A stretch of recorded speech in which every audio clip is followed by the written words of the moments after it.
تمام. بعد هزيمة عام 1967 عاشت مصر في فترة من الحزن.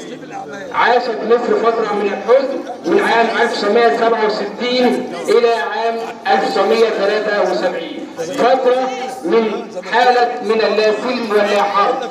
كانت فترة مليئة بالحزن والكآبة إلى إشراقة يوم السادس من أكتوبر ويوم النصر مع الزعيم محمد أنور السادات قائد الحرب والسلام الذي عمل على خطط الحرب ووزع القادة كل على حسب تخصصه وقواته، وعمل على تثبيت القوات الجوية وعمل على خطة الاستراتيجيات والتكتيكات الحربية العظيمة.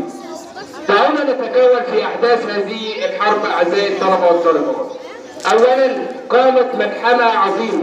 قام الزعيم الراحل محمد حسني مبارك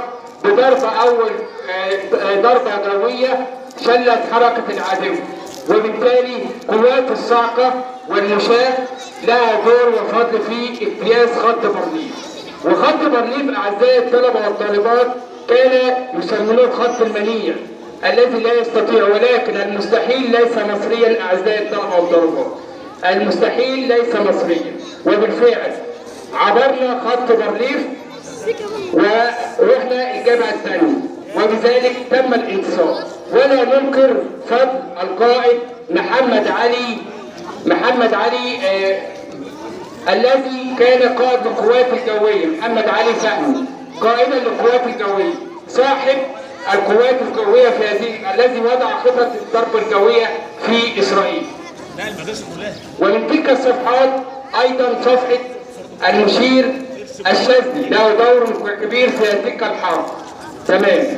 نيجي بقى، ضربت حرب 6 أكتوبر مثالا قويا يحتذى في الاستراتيجيات والتكتيكات الدولية العالمية التي لا تزال تدرس في الجامعات والأكاديميات الأمريكية على شجاعة الجند المصري وبسالته. ويجب أعزائي الطلبة والطالبات تعرف أن بعد مرور 51 عام على تلك الذكرى العطرة يجب أن نفتخر بماضينا، فماضينا هو أساس حاضرنا ومستقبلنا أعزائي الطلبة والطالبات. وقبل ما نختتم هذه الكلمة يجب أن تعرف أن هذا اليوم نحتفل به كل عام بسبب ذكرى حرب أكتوبر، واتفقنا مع بعض إنها ملحمة العبور والنصر وليس حرب عادية. تحية وإجلال لشهدائنا شهداء الوطن البواسل وحفظ مصر كلهم، وشكرا لحضراتكم.